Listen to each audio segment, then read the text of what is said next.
It happens in less than 3 seconds. One moment, you're threading the car through a high-speed corner. Perfect line, perfect grip, everything balanced on the edge of physics. The next, the rear snaps. Not violently, not dramatically, just enough. Just enough to end everything. You try to correct, too late. The car over-rotates, the tires lose bite, and suddenly you're not driving anymore. You're a passenger inside a $20 million weapon, pointed straight at a concrete wall. The impact is deafening. Carbon fiber explodes like glass. The nose disintegrates. Suspension arms shear off like twigs. You feel the force travel through the chassis.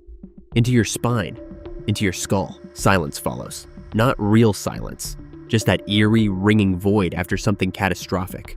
You're still breathing, but everything has changed because crashing the car wasn't the real mistake. The real mistake was surviving it, and now, you're about to learn how Formula One actually works. Level 1, the driver who messed up. At first, they tell you it's okay. Racing incident. Just pushing the limit. Part of the sport. The cameras catch you climbing out of the wreck. You wave. You act fine. You give the same polished interview. Yeah, just lost the rear. We'll come back stronger. But inside the garage, it's different. No one yells. That's the unsettling part. They're quiet. Mechanics don't look at you. Engineers avoid eye contact because they're not seeing a driver anymore. They're seeing a cost. The car you destroyed? It wasn't just a car. It was months of development, thousands of hours, wind tunnel data, simulation time, sponsor expectations. You didn't just crash a machine, you erased progress. And now, the questions begin, not from fans, from inside. Level 2, the engineers start asking questions. The debrief room is cold, not physically, emotionally. Screens flicker with telemetry, your telemetry. Throttle traces, brake pressure, steering input. Every movement you made broken down into cold, undeniable data. They replay the corner, again, again, again. Why did you apply throttle here? You explain. Why didn't you correct earlier? You hesitate. Why did you push on that lap? You don't have a good answer. And that's when you realize something. They're not trying to understand. They're building a case. Because in this world, blame has weight, and someone has to carry it. Level 3, the team principal steps in. You're called upstairs, not immediately. They let you sit in uncertainty first. Hours pass, then the message comes. Come to my office. You walk in, he doesn't greet you, doesn't smile, doesn't even offer a seat. He's already watched the footage. He's already read the data. He already knows more about your mistake than you do. You cost us the race. Simple, direct, final. You try to explain. Track conditions, tire degradation, a slight gust of wind. He cuts you off. Other drivers managed it. Silence. Then he leans forward. And this is the moment everything shifts. Do you know how much that crash cost us? You don't answer, because you already know. It's not just money. It's position, power, reputation. And in this world, those are worth far more. Level 4, the sponsors notice. The calls don't come to you. They go above you, behind you, around you. Sponsors don't care about your explanation. They care about visibility, brand image, return on investment, and crashing is expensive. Not just in repairs, in perception, because when their logo is attached to a car, buried in a wall, it's not exposure, it's embarrassment. Meetings start happening, quiet ones. You're not invited. You start noticing subtle changes.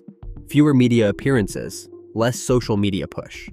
Your name appears less often, because in Formula One, drivers are assets, and assets can be repositioned or replaced. Level 5, your teammate gets priority. It's subtle at first, a slightly newer upgrade package, a better strategy call, more focus from engineers. Then it becomes obvious. Your teammate is the priority now, because they didn't crash, they didn't cost the team, they didn't raise questions. And in a system built on performance, reliability becomes more valuable than raw speed. You start feeling it during race weekends. Fewer eyes on your car, less urgency in your pit stops, more hesitation in strategic calls. No one says it out loud, but you understand. You've dropped in the hierarchy, and climbing back up is not guaranteed. Level 6, the media turns. At first, they defend you. Racing incident. Unlucky, but narratives shift quickly. A replay here, a slow motion breakdown there. Experts start analyzing your mistake, pointing out what you should have done. Fans begin debating. Was it reckless? Was it unnecessary? Was it avoidable? Your name starts trending, not for speed, not for skill, but for failure. And in Formula One, reputation spreads faster than any car on the grid. Level 7, contracts become fragile. You always thought your contract was security. Now you realize it's leverage, performance clauses, exit options, hidden terms you never paid attention to. Start becoming relevant. Your manager calls, not casually, urgently. There are concerns. That's how they phrase it. Concerns. Not about your talent, about your consistency, your decision-making, your value. Because at this level, teams don't just want fast drivers. They want predictable ones. And right now, you've proven you're not. Level 8. You learn the truth about F1. It hits you slowly, not in one moment, but in pieces. Formula One isn't just racing. It's a system, a hierarchy of power. And drivers are just one layer. Above you, there are engineers. Above them, strategists. Above them, team principals. Above them, owners. And above everyone, money. You thought your job was to drive, to push the limits, to be fearless. But now you understand, your real job is to deliver results without disrupting the machine. Because the machine is bigger than you. And it doesn't care how talented you are, only how useful you are. Level 9. The comeback or the decline. Now comes the decision point. Not from them, from you. You can play it safe, drive conservatively, avoid mistakes, blend into the system. Or you can push again, risk everything, chase redemption. Because in Formula One, there are only two paths after failure. You either become forgettable or legendary. But both paths start the same way, with pressure, relentless, suffocating pressure. Level 10, your next race. You line up on the grid again, same track, same speeds, same stakes. But you're not the same driver. The lights go out, and for a split second, you hesitate. That's all it takes. One fraction of doubt, one moment of restraint, and the field moves around you. Because in this world, hesitation is weakness, but overconfidence is destruction. And now you're trapped between the two. Level 11, the internal war. Every corner becomes a decision. Push or survive, attack or protect, trust yourself, or second guess everything. You hear voices in your head, engineers, media, your own thoughts, all questioning you, all watching you. Because once doubt enters a driver's mind, it never fully leaves. And the real battle isn't against other drivers, it's against yourself. Level 12, the moment everything decides, lap after lap. You're holding position, not impressive, not terrible, just safe. Then it happens, an opportunity, a gap opens, a chance to overtake. The kind of move that defines races, defines careers, defines everything. You see it, you feel it, and for a split second, you remember the crash, the impact, the silence, the consequences. This is the moment, not just of the race, of your entire future.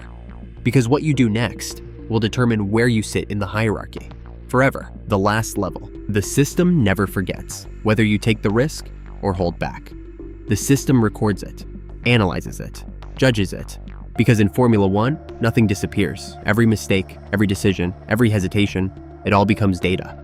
And data becomes your identity. You didn't just crash a $20 million car. You revealed something. To the team, to the sponsors, to the system, and most importantly, to yourself. Because now you know the truth. You were never just a driver. You were a variable, a calculated risk, a replaceable piece inside a machine worth billions. And the next time you sit in that car, strapped in, heart racing, hands gripping the wheel, you won't just be thinking about speed. You'll be thinking about consequences. Because in this world, the fastest driver doesn't always survive. The smartest one does. And now, you have to decide which one you are.